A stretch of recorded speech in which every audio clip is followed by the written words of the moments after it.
Hi, everybody. It's Sally Wagner. Welcome to High Frequency Mindset Podcast. I'm very pleased to welcome our guest today, Suzanne Hogan. Suzanne, welcome. Thank you. I'm going to introduce you to our audience and then we'll chat. Suzanne started her real estate career in Florida before moving to Parker, Colorado 5.5 years ago. She has 2 children in college. That's a challenge, I'm sure. She loves traveling. Suzanne moved to the North Springs in November. She went through a nasty divorce, which motivated her to write a book to educate others so they can keep and or make as much money from their real estate while dealing with a divorce. Suzanne is certified in relocations and trained to help veterans. In addition to helping people buy and sell residential property, she helps owners find a tenant for their investment properties, and she can even sell the home with a tenant in place. Suzanne, again, welcome. Thank you for being here. Thank you for having me. A pleasure. So it's funny. I'm in Florida. You used to live in Florida. Yes. And now you're in Colorado. And that's how we made connection through mutual contact in Colorado, who used to live in Florida, right? Small world, I guess. Yeah. So we definitely have that Florida, Colorado thing going. And as you and I talked, and we have that commonality of real estate and everything, and you told me about this book that you wrote, and I just thought, wow, what an amazing value you are offering to people. So, you know, you don't have to divulge all of the details, but what was it that really motivated you to write the book? Basically, the way my ex handled our divorce, we had a rental property in Florida, as well as the home in Parker that he was living in and the condo that I was living in. Our names were on all 3 homes and all 3 loans. And I guess he had a little more financial stability and was willing to lose money just to have me lose money and kind of type of thing. So I just didn't want to see somebody else go through that. And, you know, with my experience in real estate, I figured what better use of a nasty experience than to, you know, try to help somebody else. Right. And of course, if I can get a deal out of it, that's not a bad thing. But of course, yeah. You know, the main thing is just, I mean, it's a free book, so yeah, and that's a value right there, right? And if you would like, we can share that in the show notes so people can access that. Because, sure, this is what it looks like. There you go. Yeah, fabulous. What is maybe one tip, maybe the most important tip, whatever you would like to share, that you could give to somebody who's in that situation or maybe thinking about that situation? What could they do to prepare themselves for what they're going to experience? Well, number one is to remember that if your name is on the mortgage, you are responsible regardless if you're living there or not. And so it is in your best interest to make sure the house is kept up and the bills are paid. Ideally, you know, there are multiple ways to do that while you're going through a divorce and probably in a non-trusting situation. But, you know, that is just my biggest warning to people. Luckily, I did know that, but I've seen clients that didn't, and it affects your credit. And if you're trying to potentially buy something else, you know, it's just really important that you're aware of that and what your rights are. Absolutely, you're right. I mean, the mortgage doesn't go away just because the people are no longer married to each other, right? So, you know, if he says he's going to pay or she says she's going to pay, I really would get something, you know, where you can still see the statements or something, because you know, unfortunately lack of trust, or people are trying to, you know, piss off the other person, or, you know, whatever the case may be, you just have to protect yourself. Exactly. And many times in that situation, the court will award the property to one party or the other. Right. And there are lots of pieces that have to happen after that, right? Like, does that mean that the one with the house now is going to refinance so that the other former spouse now is not on the mortgage? Are they going to have a deed that gets recorded showing the conveyance out of the married couple into the single person? There's a lot of follow-up there that needs to happen. There is. And unfortunately, a lot of people don't realize that, or they're so stressed out from, you know, what's going on with the divorce that they don't think about it. But if you're not the one that stays in the home, unfortunately, the other party can totally, even if you're planning on selling it, they can totally sabotage that. As far as keeping it clean for showings, or, oh, they're not available for this showing or that, because maybe they don't want it to sell. You know, they're happy where they are. And especially if you're paying half the mortgage or whatever, you know, that's just something to be really careful of. Ideally, I would recommend put the house up for sale, you know, unless they can buy you out up front. It's probably beneficial to just get it sold as soon as possible. Right. Yeah. I know I work with a lot of real estate agents, and I get a fair number of calls, situations like that where you know, the parties can't agree. And so anytime they can't agree, then that's going to cost more money because the lawyers have to get involved. You know, the judge is going to have to take action. It's just, and yet we need to protect ourselves in that situation, right? We can't just pretend it's not happening. And nowadays, things to think about that may not have been important before is, what if you do go under contract, but the appraisal comes back low? That happened to me with our home in Florida, and the ex refused to budge. I mean, the buyers were being nice and, you know, were willing to meet us over halfway, but he was like, no, you know, just because he could. Luckily, they needed the house bad enough that they, you know, did it. But after being on the market for a long time because of, you know, him insisting that it was worth this when it really was not. I mean, I was professional. I knew the market, but it, you know, that's why even if one of you are a professional, it's really beneficial to get a non-biased outsider involved. Exactly. Otherwise, it's just going to be done with the divorce attorneys, and as you mentioned, everybody's paying big bucks then. Yeah, exactly.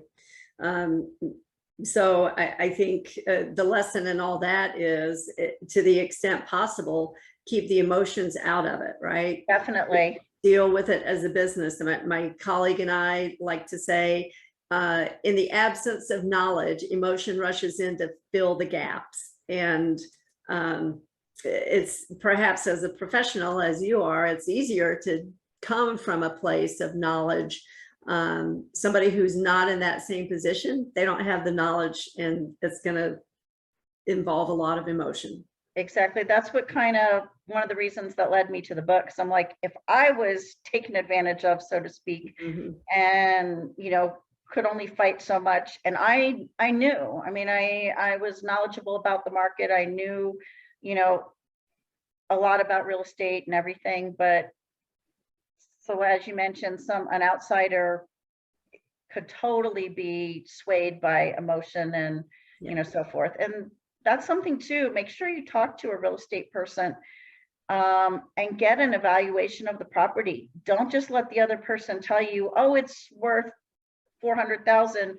And when it really may be worth 500,000, and they're going to try to buy you out at the lower amount. Exactly.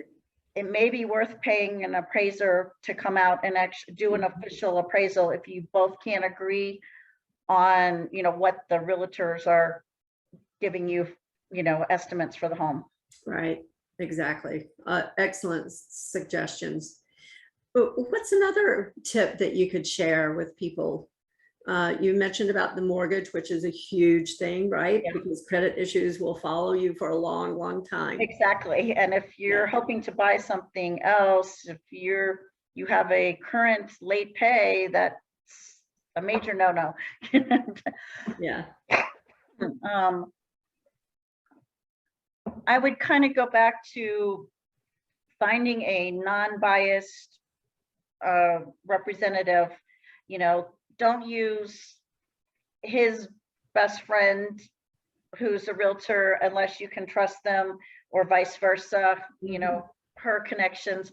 If you have to go out and find literally somebody that you don't know, or get references from those other people that you can't agree upon, and go from there. Yeah. In my case, I had ex coworkers that I recommended, but because I knew them, that was not a sufficient person for the home in Florida. Sure. Well, and many times in a divorce situation, the one or the other people, they're going to get custody of the friends, right? Because Exactly. friends are like, can I be friends with both? I don't know. And so, probably ideally you use somebody who's not a friend. Exactly. That's why I said you can ask those friends for recommendations. Yeah. But probably not unless you both are very comfortable and trust that person. I would go elsewhere. Yeah. And don't do it yourself. That would just, I know so many people used to be like, oh, I can sell a home by myself. And I did that before I had my license. I didn't sell it as much as I could have gotten with the help of a realtor.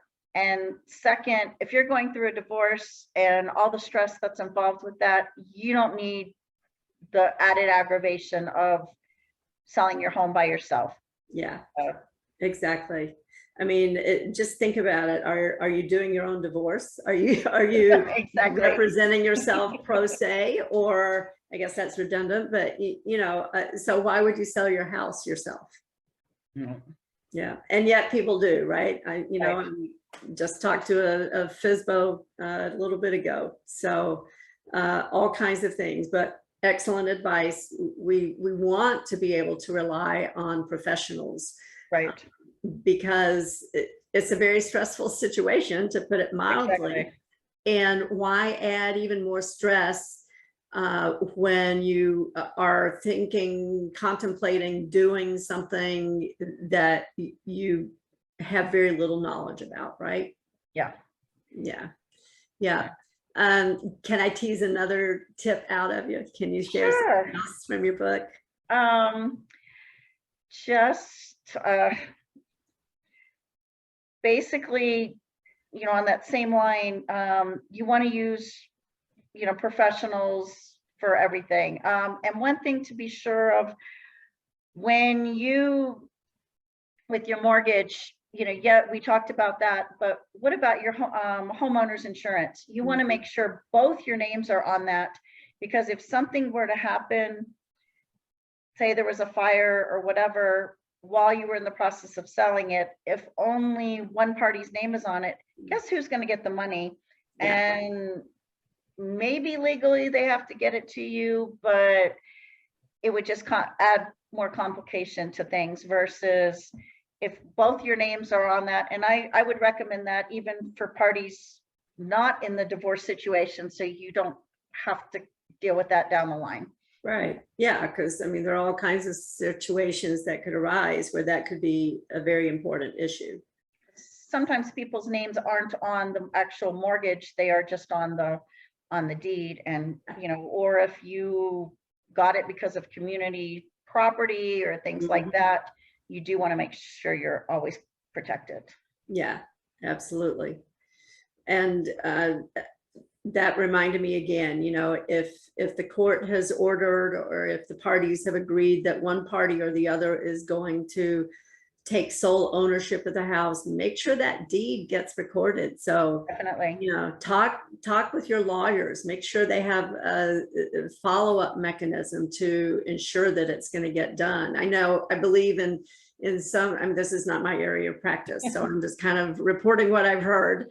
I believe in some cases, the divorce attorneys can actually record the judgment that shows the disposition of the house. And so if for some reason they're not able to get a deed, or maybe they don't want to do a deed, that would be sufficient. But make sure you talk to people to ensure that that happens, right? Definitely. I know myself, part of my divorce decree or whatever was that I was supposed to refi the condo in so many months, which as a 1099 employee and having recently moved, that caused issues. Mm-hmm. And then I guess, extenuating circumstances was because my name was on that property that we were slowly selling in Florida. Yeah.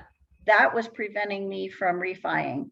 Mm-hmm. So make sure you look at the whole picture, because you may not be able to refi as soon as you think if you have other extenuating. And he literally felt like he was trying to pressure me where I would then have to sell my condo and be out on the streets, so to speak. Yeah. And, you know, we don't want that for anybody. Exactly. And, keep in mind that it's a litigious relationship at that point. Right. And people are not looking out for each other's best interests. And so you need to focus on what's in your own best interest. Exactly. Yeah. And I know a lot of times people think, oh, well, you know, the kids, we don't want to separate them or whatever, you know, like, oh, that's their home. But I've also seen issues with friends that I know and different people that because the kids got to stay there, I mean, that was their home, then the other party's home, we'll just say, was second place, versus if both parties had to go get new homes, then there wouldn't be well, I want to stay in the home where, you know, I've been living type of thing. Yeah. Yeah, it's such a complex issue, right? Yes, because you want to do what's best for the children, but yet, mm-hmm. you know, think of the whole picture, not what will make them happy right then. Because exactly. Yeah. And again, it comes down to talk to those professionals. They're the ones who can guide you. Exactly. Real estate people are a valuable source of valuable information, and the resource that you're sharing with people is just amazing. Well, thank you. Absolutely. Yeah. When we talked, I thought this is definitely something I want to learn more about. Yeah. So any last words that you would want to share from your book that you could let people have some insights or maybe a little bit of encouragement? You know, it's easy to be very discouraged when you're facing those situations. Right. I would just say to go into everything with as you mentioned earlier, kind of taking the emotion out of it and looking at the whole picture. You know, if you need to consult people before you file for divorce, may not be a bad thing. Doesn't mean you have to file for divorce, right. But have that knowledge so you're protected when and if the time comes, because you never know who's going to file when, and ideally, it is in both parties' interests to work together, even though you may not want to. Try to put those feelings of, we'll just say hate and whatever aside. And you got in there originally because you guys were a team, and try to do what's best, but look out for yourself while you're, you know, doing that. Yeah, absolutely. I love that. So a couple more questions. First question, here's the setup for it. So in my coaching, I use an acronym MSG. And that stands for mindset, skill set, get off your asset. I like that. Because it really brings together a lot of important principles, right? Right. As you look at your career and your journey through life, what overarching principle would you point to that you believe has contributed to your success? Being of service to others. Things will come to you as needed, as they're supposed to, but if you help other people along the way, whether it be connecting people or, you know, finding a referral for somebody that's looking for something, or just always being that better person, it will come back to you in a positive nature. Yeah, I love that. That's such a fabulous philosophy for life. Thank you. One last question. How can people get in touch with you? Because I am sure there are a lot of people who are going to want your book. They can email me at suzannehogan.realestate@gmail.com, or they can call me at 352-978-9944. Awesome. And if anybody missed that, writing it down, it will be in the show notes. So all of Suzanne's information will be there. You can reach out to her and get this fabulous resource. Well, thank you. Yes, thank you so much for being here. And thank you, everybody, for joining us today. Make sure you tune in next time for High Frequency Mindset Podcast.